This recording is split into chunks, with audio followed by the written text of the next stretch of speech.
বাংলাদেশের সর্বশেষ গুরুত্বপূর্ণ আপডেট সংবাদে আপনাকে স্বাগত। শুরুতেই সংবাদ শিরোনাম, পরে বিস্তারিত।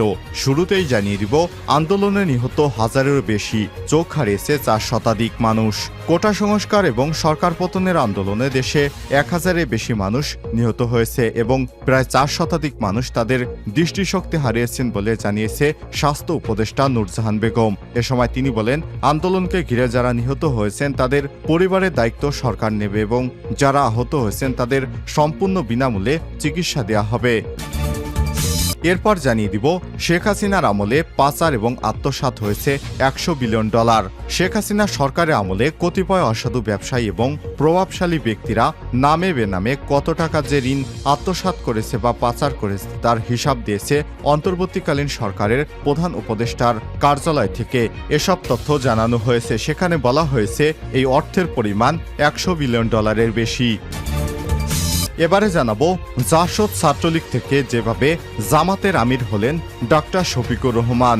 ডক্টর শফিকুর রহমান, যিনি দেশের বৃহত্তম ধর্মভিত্তিক রাজনৈতিক দল বাংলাদেশ জামাত ইসলামের আমির, 10ম শ্রেণীতে পড়াকালে জাসদ ছাত্রলীগের হাত ধরে তিনি রাজনীতিতে প্রবেশ করলেও সময়ের পরিক্রমায় হয়ে উঠেছেন দেশের অন্যতম প্রভাবশালী রাজনীতিবিদ। মিষ্টভাষী শফিকুর রহমান, তার অমায়িক ব্যবহার এবং স্পষ্ট বক্তব্য, নেতৃত্বের দক্ষতা আমাদের মুগ্ধ করেছে। তিনি এখন বাংলাদেশ জামাত ইসলামের আমির, কিন্তু রাজনৈতিক জীবনের শুরুতে তিনি জাসদ ছাত্রলীগ থেকে রাজনীতিতে যুক্ত হয়েছিলেন। কিভাবে তিনি আসলেন এই জামাত ইসলামের রাজনীতিতে, এ বিষয়ে গুরুত্বপূর্ণ সংবাদ থাকবে বন্ধুরা। সম্পূর্ণ সংবাদটি জানতে ভিডিওটি না টেনে দেখতে থাকুন। এদিকে মামলায় খালাস পেলেন, কাঁদলেন মির্জা আব্বাস। জ্ঞাত আয় বহির্ভূত সম্পদ অর্জন এবং সম্পদের তথ্য গোপন সংক্রান্ত দুর্নীতির অভিযোগের মামলা থেকে খালাস পেয়ে অঝরে কাঁদলেন বিএনপির জাতীয় স্থায়ী কমিটির সদস্য মির্জা আব্বাস। এবারে জানাবো, জাতিসংঘের গুম সনদে বাংলাদেশের স্বাক্ষর। জাতিসংঘের গুম এবং আন্তর্জাতিক বিষয়ক কনভেনশনে স্বাক্ষর করেছে বাংলাদেশ। আজ উপদেষ্টা পরিষদের সাপ্তাহিক সভায় স্বাক্ষর করেন অন্তর্বর্তীকালীন সরকারের প্রধান উপদেষ্টা ডক্টর মোহাম্মদ ইউনূস। এবং সর্বশেষ জানিয়ে দিব, কোটা আন্দোলনের পক্ষে ছিলাম, আমি নির্দোষ বললেন সাবেক আইনমন্ত্রী আনিসুল হক। অবশেষে নতুন করে আনিসুল হকের আবারও 5 দিন রিমান্ড মঞ্জুর করেছে আদালত। এ সময় আদালত প্রাঙ্গণে তিনি বলেছেন, আমি বৈষম্যবিরোধী ছাত্র আন্দোলনের সঙ্গে ছিলাম, আমি নির্দোষ, আমাকে ছেড়ে দিন। প্রিয় দর্শক, এই লোকটি এতটা নির্লজ্জ যে এতদিন শেখ হাসিনার হয়ে বিভিন্ন আইন পাশ করে অনেক মানুষকে বিনা দোষে ফাঁসি দিয়েছে, অনেককে যাবজ্জীবন কারাদণ্ড দিয়েছে, অথচ সেই বলছে সে নাকি নির্দোষ। জাতির প্রশ্ন, তাহলে এদেশে আসলে অপরাধীটাকে? উনার মতো এত বড় পর্যায়ের একজন মন্ত্রী নিজেকে নির্দোষ দাবি করে যে শেখ হাসিনার একজন দালাল ছিলেন, অথচ বাংলাদেশে তিনি বলছেন তিনি নাকি নির্দোষ। তাহলে আসলে দোষীটাকে? সাধারণ মানুষ? এ বিষয়ে আপনার মতামত কমেন্ট করে জানিয়ে দিন। এতক্ষণ শুনছিলেন সংবাদ শিরোনাম বন্ধুরা, এবারে বিস্তারিত। তবে তার আগে বন্ধুরা অনুরোধ থাকবে, এই সংবাদটিতে একটি লাইক দিন। এই চ্যানেলে আপনি নতুন হয়ে থাকলে আমাদের সংবাদটি দেখতে দেখতে চ্যানেলটি সাবস্ক্রাইব করে রাখুন। কমেন্ট করে জানিয়ে দিন আপনি বিশ্বের কোন দেশ থেকে আমাদের সংবাদটি দেখছেন এবং শুনছেন। আন্দোলনে নিহত হাজারেরও বেশি মানুষ, চোখ হারিয়েছেন 4 শতাধিক। কোটা সংস্কার এবং সরকার পতনের আন্দোলনে দেশে সহস্রাধিক মানুষ নিহত হয়েছে এবং প্রায় 4 শতাধিক মানুষ দৃষ্টিশক্তি হারিয়েছেন বলে জানিয়েছে স্বাস্থ্য উপদেষ্টা নূরজাহান বেগম। এ সময় তিনি বলেন, আন্দোলনকে ঘিরে যারা নিহত হয়েছেন তাদের পরিবারের দায়িত্ব সরকার নেবে এবং যারা আহত হয়েছেন তাদের সম্পূর্ণ বিনামূল্যে চিকিৎসা দেওয়া হবে। বৃহস্পতিবার 29 আগস্ট স্বাস্থ্য পরিবার কল্যাণ মন্ত্রণালয় থেকে পাঠানো এক সংবাদ বিজ্ঞপ্তিতে সব তথ্য জানানো হয়েছে। এক্ষেত্রে বুধবার রাজধানীর রাজারবাগের কেন্দ্রীয় পুলিশ হাসপাতালের পরিদর্শন শেষে স্বাস্থ্য উপদেষ্টা নূরজাহান বেগম এসব কথা বলেন। এ সময় তিনি বলেন, আন্দোলনকে ঘিরে যারা নিহত হয়েছেন তাদের পরিবারের দায়িত্ব সরকার নেবে, যারা আহত হয়েছেন তাদের সম্পূর্ণ বিনামূল্যে চিকিৎসা দেওয়া হবে। নূরজাহান বেগম আরও বলেন, বৈষম্যবিরোধী ছাত্র আন্দোলনে এখন পর্যন্ত 1000-এর উপরে মানুষ নিহত হয়েছেন এবং 400 জনের উপরে ছাত্র আন্দোলনে দৃষ্টিশক্তি হারিয়েছেন। অনেকেই এক চোখ অন্ধ হয়ে গেছে, অনেকের 2 চোখের দৃষ্টিশক্তি হারিয়েছেন।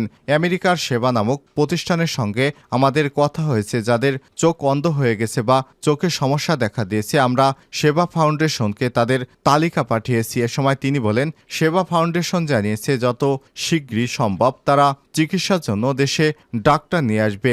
ইস্পাহানি ইসলামিয়া চক্ষু ইনস্টিটিউট, জাতীয় চক্ষু বিজ্ঞান ইনস্টিটিউট এবং হাসপাতালও, চট্টগ্রাম চক্ষু হাসপাতালও দিনাজপুরে তাদের চিকিৎসা দেওয়া হবে।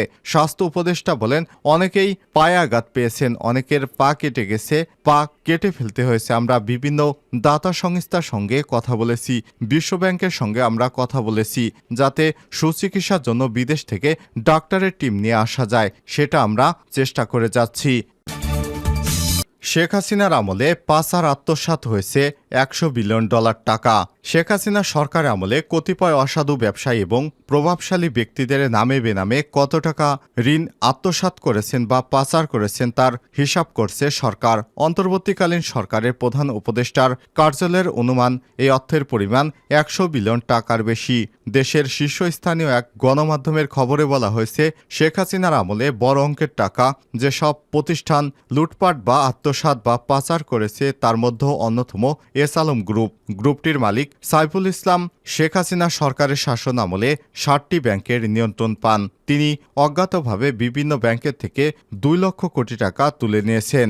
বাংলাদেশ ব্যাংকের গভর্নর আহসান এইচ মনসুর বুধবার ইঙ্গিত দেন যে এস আলম সিস্টেমেটিক্যালি ব্যাংক থেকে অর্থ লুটপাট করেছে। তিনি বলেছেন, আমি জানি না এমন সুন্দর পরিকল্পনার মাধ্যমে বিশ্বের কেউ এত অর্থ ডাকাতি করেছে কিনা।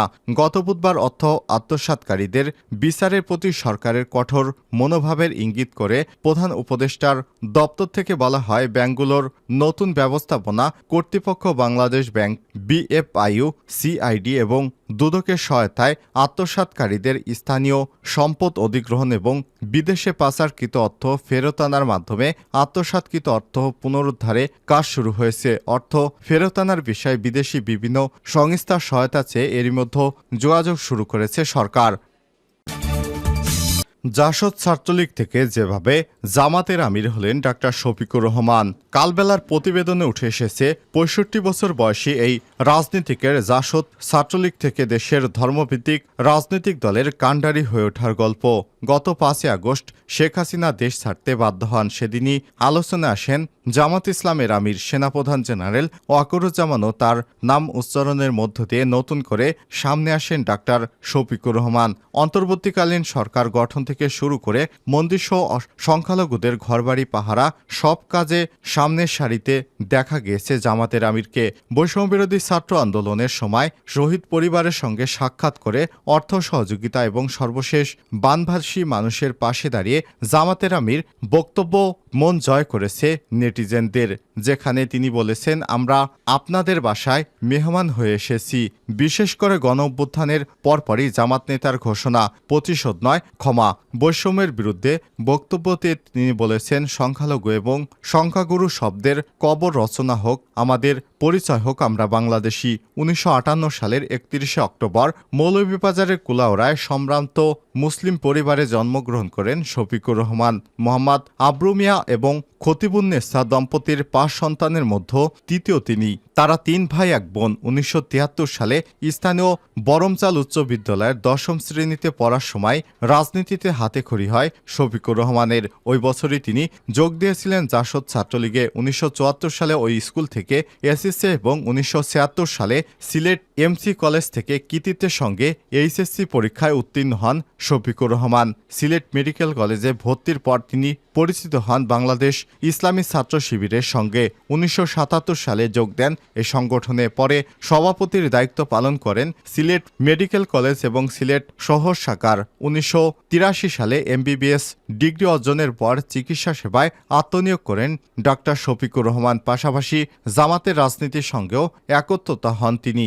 এরপর ধীরে ধীরে অনেক চড়াই উতরাইয়ের পর তিনি বাংলাদেশ জামাত ইসলামের আমির নির্বাচিত হয়েছেন। মামলায় খালাস পেয়ে কাঁদলেন মির্জা আব্বাস। জ্ঞাত আয় বহির্ভূত সম্পদ অর্জন এবং সম্পদের তথ্য গোপন সংক্রান্ত দুর্নীতির অভিযোগের মামলা থেকে খালাস পেয়ে অঝরে কাঁদলেন বিএনপির জাতীয় স্থায়ী কমিটির সদস্য মির্জা আব্বাস। রায় ঘোষণার সময় মির্জা আব্বাসের স্ত্রী আফরোজা আব্বাসও আদালতে হাজির ছিলেন। বৃহস্পতিবার 29 অক্টোবর অভিযোগে প্রমাণিত না হয় মির্জা আব্বাসকে বেকসুর খালাসের রায় দেয় ঢাকার বিশেষ জজ আদালত 6-এর বিচারক মোহাম্মদ মাসুদ পারভেজের আদালত। মামলার অভিযোগ থেকে জানা যায় মামলায় মির্জা আব্বাসের আয়ের সঙ্গে সঙ্গতিহীন 7,32,32,290 টাকা সম্পদ অর্জন এবং 57,26,571 টাকা সম্পদের তথ্য গোপন রেখেছেন তিনি।